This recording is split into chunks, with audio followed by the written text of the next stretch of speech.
Welcome to the Ecomm Breakthrough Podcast. Are you ready to unlock the full potential and growth in your business? You've already crossed 7 figures in sales, but the challenge is knowing how to take your business to the next level. Join Josh Hadley, an 8-figure Ecomm business owner and investor, as he interviews highly successful business owners. Get ready, because you're going to learn specific actions you can take today to help your business reach its full potential and leave a lasting impact on the world. Welcome to the Ecomm Breakthrough Podcast. I'm your host, Josh Hadley, where I interview the top business leaders in e-commerce. Past guests include Michael E. Gerber, author of The E-Myth, Roland Frazier, and Kevin King. Today, I'm speaking with Mitch Russo, CEO of MindfulGuidance, and we are going to be talking a lot about how you can build profitable and scalable companies. You'll also discover the game-changing strategies to attract your ideal customer and skyrocket your visibility. This episode is brought to you by Ecomm Breakthrough Consulting, where I help 7-figure companies grow to 8 figures and beyond. Listen, Mitch, I started my business in 2015, and I grew it to an 8-figure brand in 7 years. But I made a lot of mistakes along the way that made the path of getting to 8 figures take a lot longer than it needed to. There were times where I had a lot of self-doubt in myself as a leader, whether I could lead a team of people. I had doubt whether our brand could actually survive in the marketplace and whether we could actually have the cash flow enough to continue to create new products and survive. If our listeners have hit similar stumbling blocks and obstacles and want to know the next steps to take their business to the next level, then go to ecombreakthrough.com. That's Ecomm with 2 M's to learn more.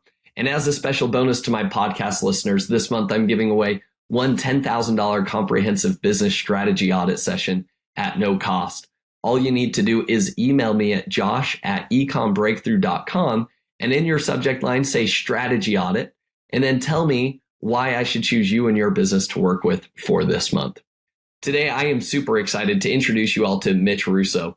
Mitch started a software company in his garage. He sold it for 8 figures and then went on to build a company to over $25 million in revenue with Tony Robbins and Chet Holmes.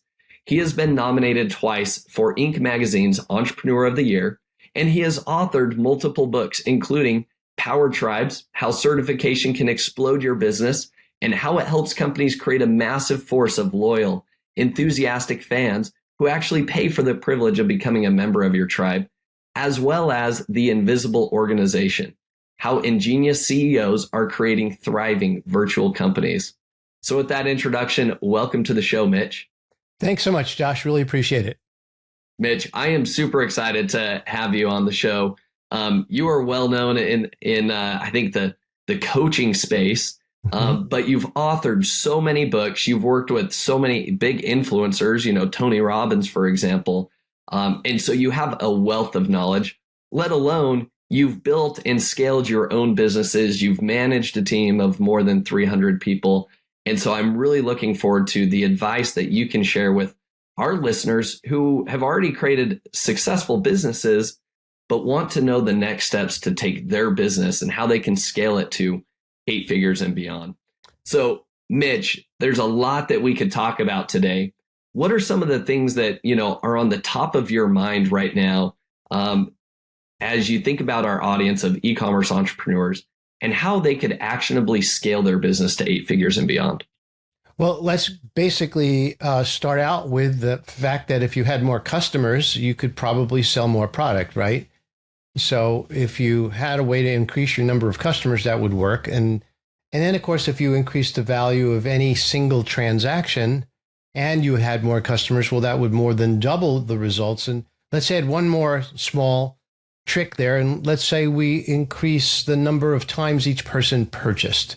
So that would be the frequency of transactions. So if we did those 3 things, you could rapidly scale your company. Now, if you did each one of those things just 3, 4, or even 5%, then that would again multiply very quickly. So no matter what business you're in, no matter what you're selling, all of those techniques make sense. All those techniques are the basics of what business is. I love that. And I know we talked prior to hitting the record button, and you shared with me kind of a document that you had shared and previously presented at a mastermind group. And you talk about there are only 3 ways to really grow a business, right? And just to reiterate what you talked about. Number 1, that's increase the number of customers. Number 2, increase the value per transaction. And third, increase the frequency of transactions or increase, their repeat purchases from you. So I'm interested, Mitch, to maybe hear your kind of thoughts and perspectives in terms of like how could that apply to an e-commerce business, and what are some different strategies that you think people could implement in order to increase the number of customers and ultimately those repeat purchases as well? Sure. So the basics are very simple. I mean, you need more customers. Well, how do you get more customers? You need more people to see what you're offering. Well, how do you do that? Well, you could spend money on advertising. That works, no problem. Maybe it works. I mean, you don't even know what works specifically, but if you throw a certain amount of money at advertising and some of it works and exceeds what you spend on the ads, then you might think of that as at least being somewhat successful. Well, that's fine, except what I prefer to do is I prefer to do it for free. I prefer to attract clients to my brands at no cost or little cost. And the way to do that is with publicity.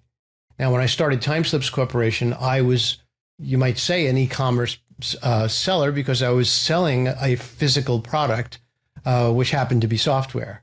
Back then, we actually manufactured software with machines and created discs and books and shrink wrapped them, put them in boxes and shipped them to stores, and they were purchased on shelves or sold through mail order.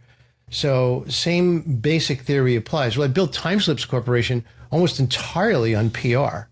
And so what I do now, and when I work with my clients, I help them understand the mechanisms or the triggers that they can pull to increase effective communication and at the same time exposure.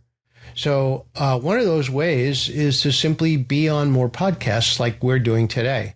Podcast guesting is not something where you show up on a show, you talk, you offer your product, and boom, your sales go up.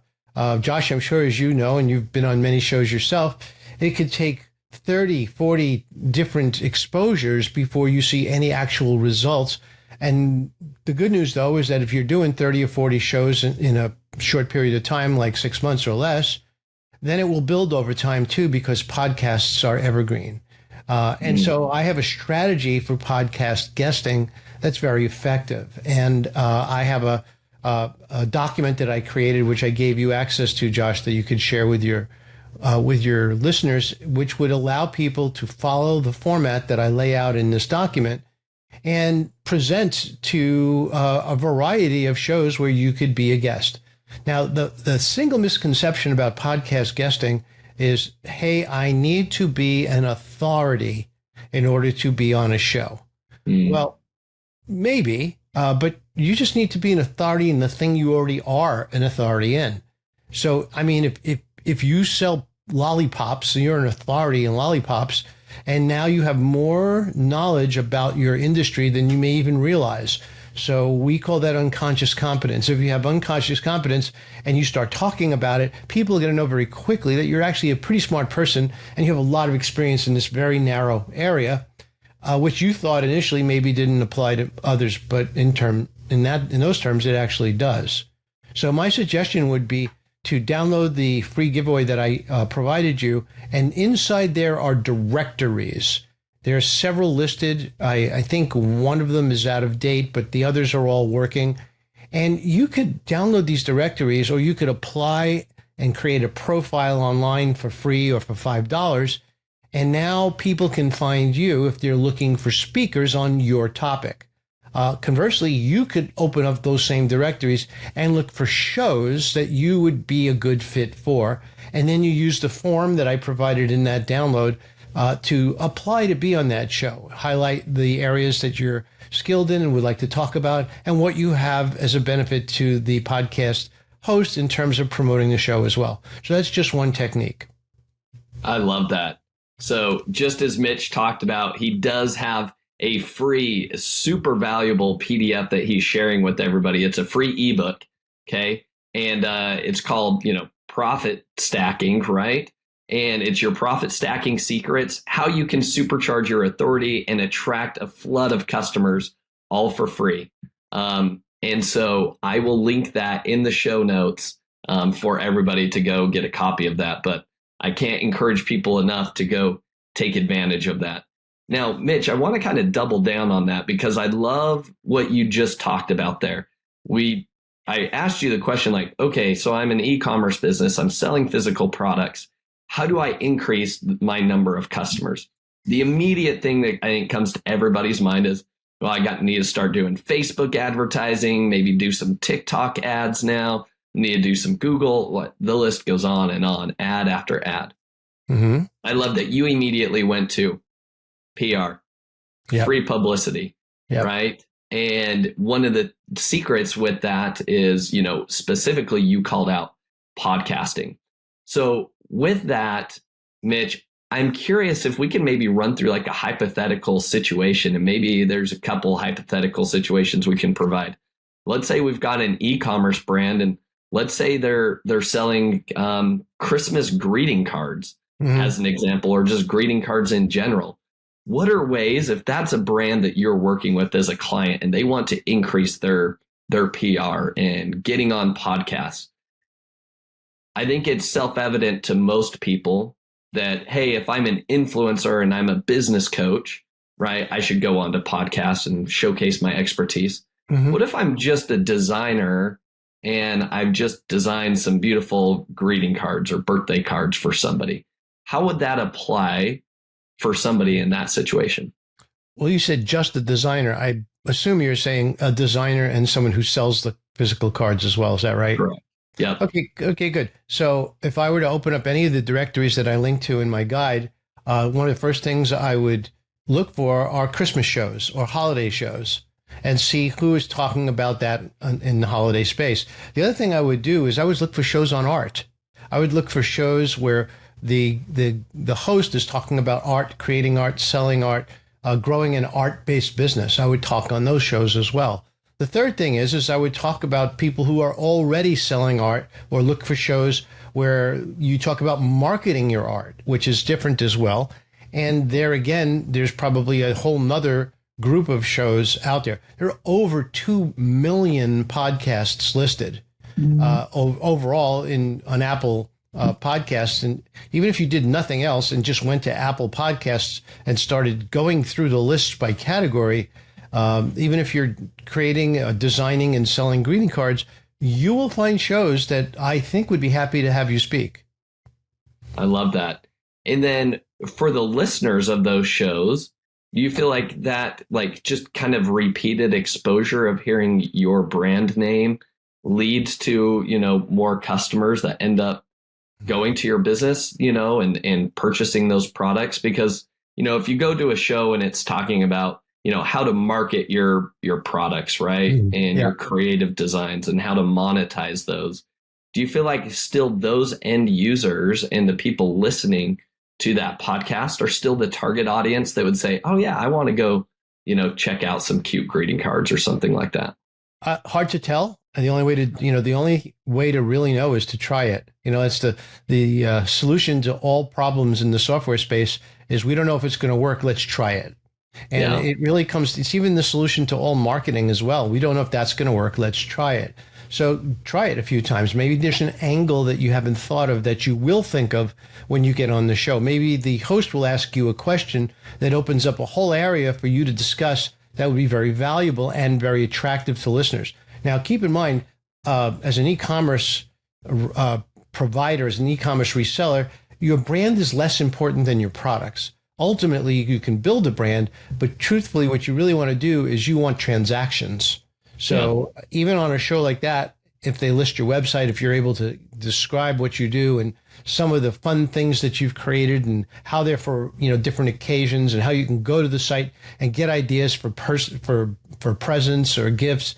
I mean, all of these are ways to boost your authority with those particular listeners. And at the same time, when someone comes to the site, don't just show them a card, show them reasons and how to use that card to increase their community, increase the connection with the people that they love, or more importantly, to get them to buy. So there's lots of reasons why. So if I went right now, if I were in the, if I were just browsing and found a Christmas card website, I would pass it by. Why? Because at this moment in time when we're speaking, we're not in Christmas. We're even near Christmas. But if I broadened my offerings to greeting cards or even holiday greeting cards, I would then have more people to speak with. On the other hand, if all you did was create and sell Christmas greeting cards, it might make sense to look for a company, a larger company, maybe Hallmark, who would like to purchase or license your drawings, your brands, your designs. Yeah, I love that. Lots of great ideas and strategies. Super valuable, Mitch. My next question is, you talked about podcasting as a way to increase free PR. Mm-hmm. What are some other ways that an e-commerce brand could increase their PR outreach outside of podcasts? Okay, what I did and we had worked very, very effectively and still does are press releases. Now, you might say, well, Mitch, everybody has products. I mean, why would they print my press release? Well, there's a reason why they would. Number one, you live somewhere. Well, maybe your local paper would be interested in what the local residents are doing. And so a press release, even reprinted in a local paper, will get you free publicity. To go one step further, find an angle that works and connect it to the news. So if there's, something going on in the news and you could figure out a way to connect your product to that, I mean, it would be fantastic. Then news organizations would pick it up. So let's describe for a second. Most people don't realize this. The people who write stories for publication are generally never employees of the publication. They are, in fact, freelancers. And what are they doing is they're searching for stories that they could write and sell to publications who are hungry for stories and willing to pay. Well, what happens if you did that work for them? You think they'd like you? They would, right? So how about you write the story for them? How about you describe a unique angle that maybe they didn't think of? Maybe you're a Black-owned business, a female-owned business. Maybe you got the idea while traveling through the tropics. I mean, it doesn't matter. Find an angle and write about it. And if you could connect it to local, or you could connect it to our current times or current events, even better. Yeah, I love that. I'm even thinking, with ChatGPT now, I mean, how easy is it to have a whole article written up real quick, right? And then you could look over that, tweak and refine some of the wording in there and really like hand deliver it with a bow to these people that are, creating these who are actually creating these articles and getting them out into the media. Right. Now, exactly. I know that, everybody that's there's a lot of noise as well, right? So the major publications are constantly getting bombarded with, press release after press release from organizations, whether it be like myself or many of the other thousands of businesses out there. So how do you differentiate yourself and actually get the attention of some of these bigger, agencies and news outlets? It's actually a very insightful question, and here's why. You're right. The world is flooded with press releases. If you go online, you could see directories of thousands of press releases. On the other hand, what no one typically does, and which really helped me a lot when I was doing this, is I would look at the press releases already out there, or I'd look at the news stories already out there, and I'd figure out who is actually responsible for those stories. Not always, but generally you will find that the same person is creating a lot of this content. And I would bypass the whole press release cycle at first and get in touch with those writers and say, hey, I noticed that you've been writing about XYZ. I'm in that space. I've been in that space for 7 years. We have extensive experience in that space. I just want to let you know that I have a new product coming out and I'd love to talk to you about it, or maybe show it to you, or maybe if you like, send you a sample and see what you think. Now, what you're doing, obviously, is you're building a relationship with a writer. Well, that writer already has clout and influence at a publication. Otherwise, they wouldn't have been in that publication over and over again.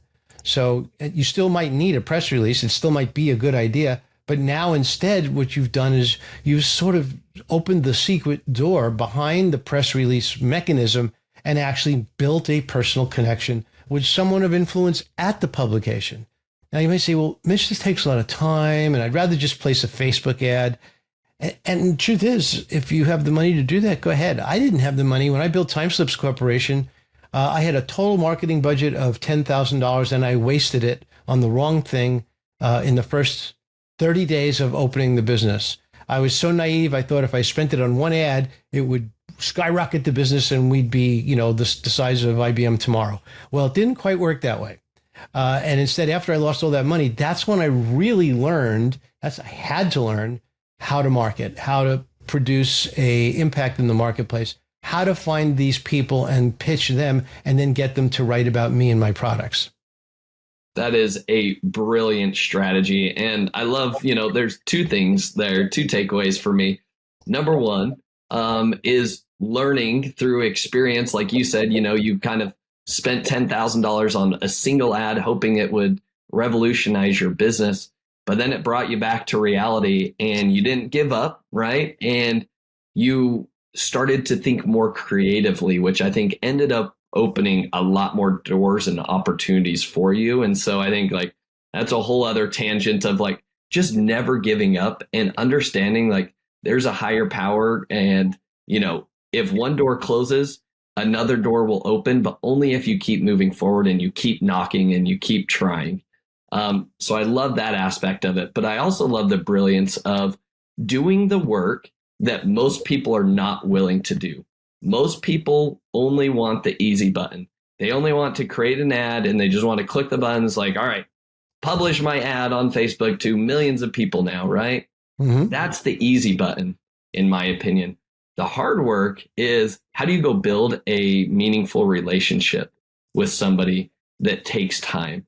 And you're going to have to do a lot of grunt work and you're going to get a lot of no's. But if you can establish a relationship, it can open up a whole new world of opportunity for you. So, Mitch, I'm curious, how do you identify those individuals and how would you recommend reaching out to them in today's day and age? Well, again, it's just so easy now. I mean, you have a browser, so you open up your browser and you just start searching your category. I mean, if you were to do a search on Google even and simply place the topic of your product in that search, you're going to get hundreds of thousands of results. Well, now you just need to do a little bit of a human search through those results and find the topics that fit your brand and your products the best. And then you could dig even further and find out who is producing that content. And more importantly, who is very much specialized in what you do, and contact them. It's basically the same process over and over again. Awesome. Easy enough. Mm-hmm. Mitch, is there any other advice, tips, or recommendations that you would give to an e-commerce brand that is looking to grow their influence and customer base through PR? Well, another thing that has worked for me that I was very successful with is finding other brands that are adjacent to mine. So if I sell greeting cards for Christmas and another company sells Christmas decorations, I might approach them and say, why don't we do a list swap? Or why don't we put a footer at the bottom of our emails for each other when we send out our marketing and promotional messages? And now what you're doing, and that person is going to go, well, why not? I mean, I might earn an affiliate commission if somebody buys, and it's not taking away from, my customer what they would buy. And I would also at the same time do that for my partner. And together we can, probably grow this business. Well, you might be able to do that with 2 or 3 or 4 people at the same time. You might be able to even figure out ways to create products that help your partner and not only help them sell, but be more attractive to their audience. So joint ventures are a big part of my life today and have always been. And in the guide that I shared with you, the Profit Stacking Secrets Guide, I talk about all 3 of these, and that's free. So if you want to, there's all the information you need and templates and in some cases directories on how to do this and when to do it where to do it, and why to do it as well. It goes back to the three things we talked about, right? How do you get more customers? How do you get higher transactions? And how do you get more transactions? Yeah, I love that. So you've got 3 actionable ways, right, to really help people explode their growth. You've got that ebook. And so I recommend people, again, it will be in the show notes. So go click that link and grab a copy of that free ebook. Exactly. Now, Mitch, I would be remiss if I don't ask this question. You've built you authored a book that was all about creating ultimately a raving fan base, right, of people that would purchase certifications to become part of one of those members. Now, I know that would, could be used in coaching and different things like that. But I think it's very analogous to, creating a raving base of fans that enjoy your products if you're an e-commerce entrepreneur selling physical products. So I'm curious, Mitch, what recommendations and advice would you lend to somebody that is trying to grow a raving fan base? And ultimately, I think that hits your third point of increasing the repeat purchases from somebody, right? Right. So, and this again is going to be a little bit uncomfortable for people to hear because it takes work, and that work is to communicate. So if you're the CEO of your company, in my opinion, and this is something that I use as a structure when coaching, is that you're really only responsible for 2 things, just 2 things. You're responsible for creating and communicating. Everything else should be delegated. So if you as the CEO are not effectively creating things to sell, to market, then you are a failure as the CEO. If you are not effectively communicating every day to everyone in your audience, I don't mean literally sending out an email every day, but communicating to your audiences, to your constituents, to your employees, then you will not be effective as a CEO. Most CEOs are introverts. I can't say that as a category, but a lot of them are. And I think it's uncomfortable to get out there and communicate, but it's so important, particularly if you're selling to a base of people that are scattered all over the world and who don't buy from you every day or every week. So the way to do that is continuously communicate, be creative, find new ways to do that. Now with tools like ChatGPT, there's no reason not to basically create a blizzard of great content that you can then use to tell your story, to share your product ideas, to help people, maybe even create a reseller network from your existing customers. Why not send an email and say, hey, do you like my stuff? Would you like to sell it to your friends and family members for a commission? I mean, there's so many different ways that you can communicate. By the way, that's being creative. You just thought of something great. Now go and check it out. And what did I say before? How do you know if something's going to work or not? You don't. So what do? You test it. Yeah. So let's test it. I love that. So is your recommendation to encourage people is it email marketing, right? To create that raving fan base and just continuing to communicate your message to your subscribers? Or are there any other strategies to have somebody that's just a raving fan of your brand? Well, I mean, I'm not a fan of TikTok because it's not my generation, number one. Number two, I'm not really happy with the idea that a foreign government is harvesting that data. But TikTok happens to work very well for building a fan base. On a secondary level, YouTube, many people have built huge businesses by creating content and sharing it on YouTube and then sharing that content outside of YouTube and drawing people to your channel. So if you are out there and you're creative and you're creating content and you're communicating, make videos, do it live. If you want to send them as an email, you could do that too. And remember, Josh, we haven't even talked about spending money yet, right? Everything we talked about is basically free. So you could do all these things without having to spend much money at all.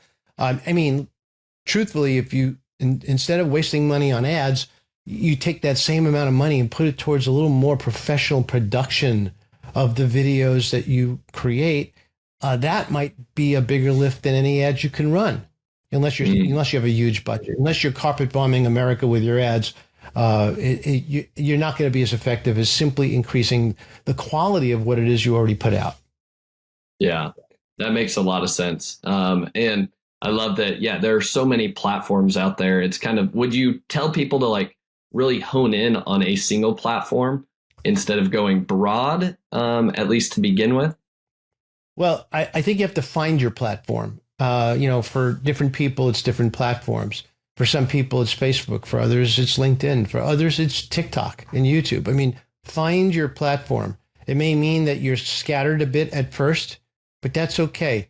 Find where you resonate or who with that platform resonates with you, and then focus on that. And that's really the best way to do it, because it doesn't really matter what the platform is as long as people are watching. By the way, for e-commerce folks, Pinterest might be the best platform of all. I am not a Pinterest user I don't really have a Pinterest board or channel or whatever, because it's not the thing I do. But for people who sell physical products, Pinterest might be amazing. Yeah.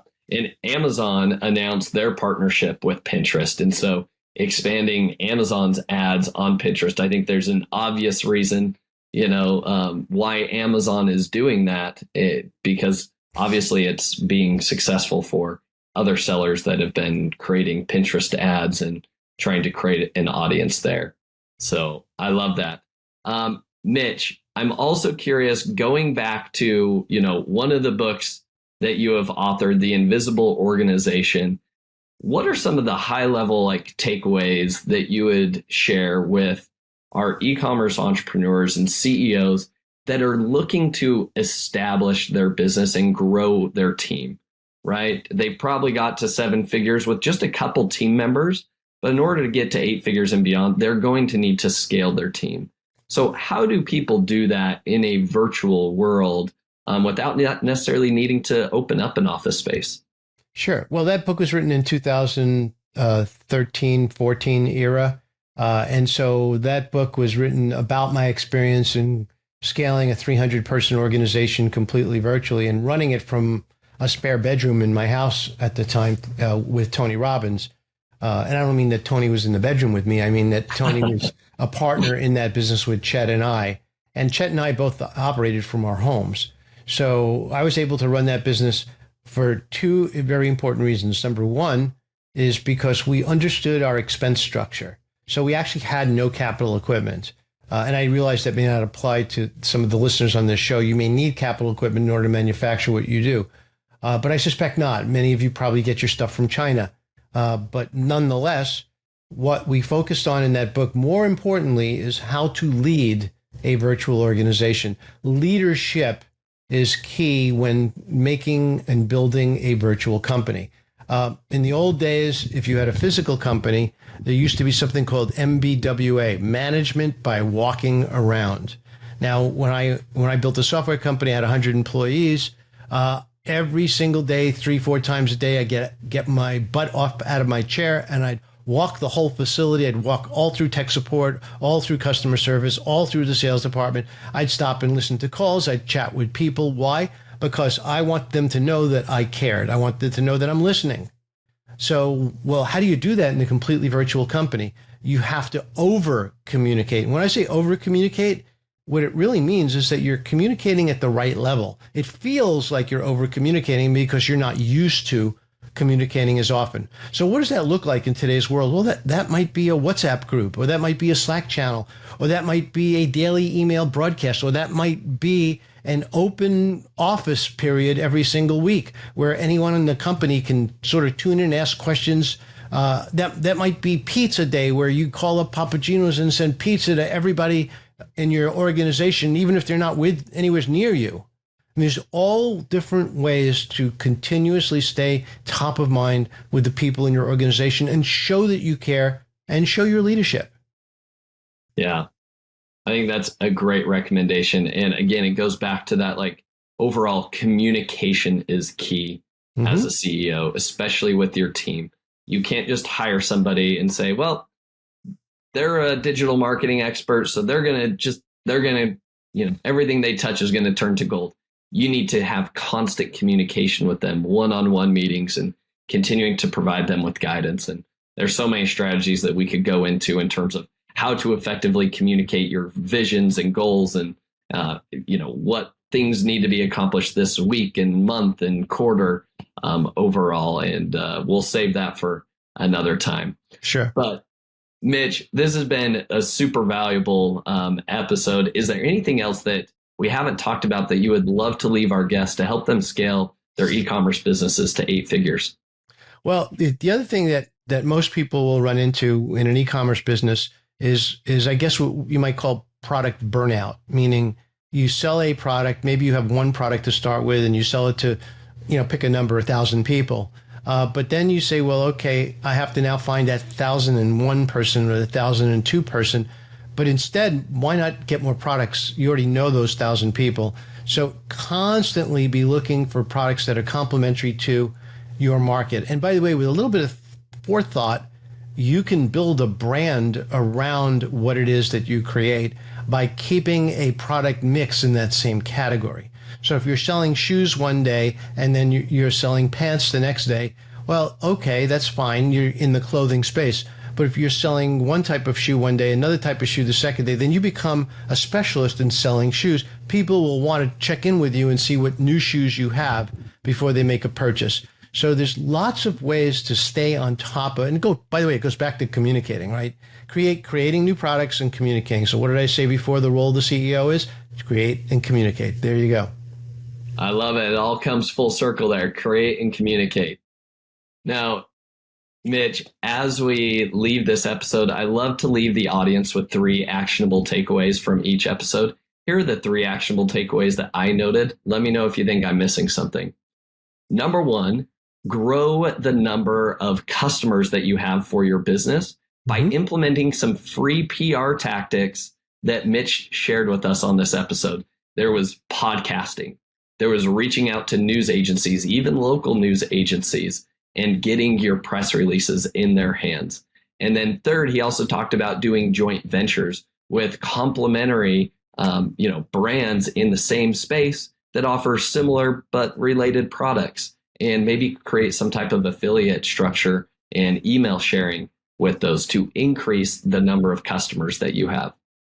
Action item number 2 is just what you talked about. I think that most CEOs need to take a step back and ask themselves the question, how am I creating and how am I communicating in my business? And I'll double down and say that as the CEO, one of the biggest things, you touched on it, Mitch, was creating new products on a regular basis. Because if you just continue to rely on what was selling well 5 years ago, I promise the market is going to shift. There's going to be an increased amount of competition, and slowly but surely that product is going to fall into decline mode. So if you're not actively creating new, you will just continue to have attrition with your existing products. Yep. Action item number 3. This was probably one of my favorite little hacks and golden nuggets that you shared, but it was take your existing email list that you have, and why don't you communicate out to them and see who of that list would love to be an evangelist for your brand, and maybe they become an affiliate of your brand.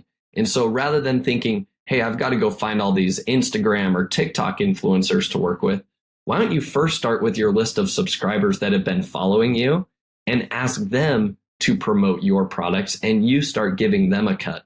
That in turn creates an even more loyal fan base of people that have already purchased your product, and now they're evangelizing your brand at the same time. So I love that action item and gold nugget there. Mitch, is there anything you think that I missed? I think you got it all. That's great. Awesome. All right, Mitch, my favorite 3 questions I like to ask each guest. We'll start from the top. Number 1, what's been the most influential book that you've read and why? Okay, well, it's going to maybe be a surprise because it's not a business book. It's a book by Paulo Coelho called The Alchemist. For me, at the time I read it, and the meaning that it brought into my life helped me understand myself even better. And I was able to take action after reading that book, and it made a huge impact on me. So I highly recommend that book. If you're looking for a business book, I read many, many business books. The last one that I read that was impactful for me is called Your Most Important Number by Lee Benson. And this is for people who really focus in on getting their business right, who really focus in on maximizing profitability and operations. It's probably not for the solo entrepreneur, although there's lots you can learn by reading it. It's better for a company that has a few people, that has an operating budget, and more importantly, has multiple initiatives going on at the same time. I think you'll enjoy that book. Those are two great recommendations. Thanks for sharing that, Mitch. Sure. Next question. What is your favorite productivity or maybe a new software tool that you've been using that you think is a game changer? Well, again, I can't give you one. I'll probably have to give you a few. So I'll take them all. All right. Well, the first and probably the most significant one to me recently has been ChatGPT. I hate to jump on the bandwagon there, but it's been a game changer for many of the things that I've done. And every day I feel like I'm surprised by what it's capable of doing. Someone asked me to outline for them an entire course or program on a particular topic. And I started doing it manually. I said, wait a second, why don't I just ask ChatGPT to do it? And not only did it do it faster, obviously, it did it more comprehensively than I could have even done myself. Mm-hmm. I then filled in some of the missing pieces and made it more substantial. But it was shocking how much and how quickly it delivered it. The other piece for me has been Notion. I don't know if you've heard of Notion before. Yeah. Notion has been a game changer. Notion has the ability to create templates and share them. You can create courses in Notion. It's really an amazingly versatile, powerful tool. So I highly recommend you get the free version and start playing around with it. It's really, really fantastic. And then the third piece, which is the product I created called Clientfolio. As a coach, I have to have a very highly efficient platform to work from, and I couldn't find one, so I had to build it myself. Excellent. Those are wonderful tools. So much we could dive into there. Now, last question here, Mitch. Who is somebody that you admire or respect the most in the e-commerce space, and why? Well, again, it's going to sound like an obvious answer. My favorite person in the e-commerce space is Jeff Bezos. I mean, the man's created the industry basically. And while people don't see him on a daily basis as the mover and shaker he was, if you look at the platform every day, as I'm sure most of us do, you'll see innovative techniques and ideas. You'll see Amazon implementing AI in how you shop, which is unbelievable. And I find it's an incredible source of inspiration to me all the time, as is Jeff. Totally agree. Now, Mitch, if people want to follow you in your journey, want to learn more about what you have to offer, where can people find you at? Well, the easiest place is to go to Mitch Russo 360, mitchrusso360.com. And there you'll find all my websites, all my products, all my books. Excellent. And as another double down on the Profit Stacking Secrets ebook that he shared with us, that will be linked in the show notes. You can learn how to increase your PR and outreach through the excellent strategies he shared on the podcast today. Mitch, thank you so much for your time today. My pleasure, Josh. Take care. Thank you for listening. Visit EcommBreakthrough.com for more information. If you've enjoyed today's episode, the best way you can show your appreciation is by clicking the subscribe button and quickly leaving a review. See you again next time.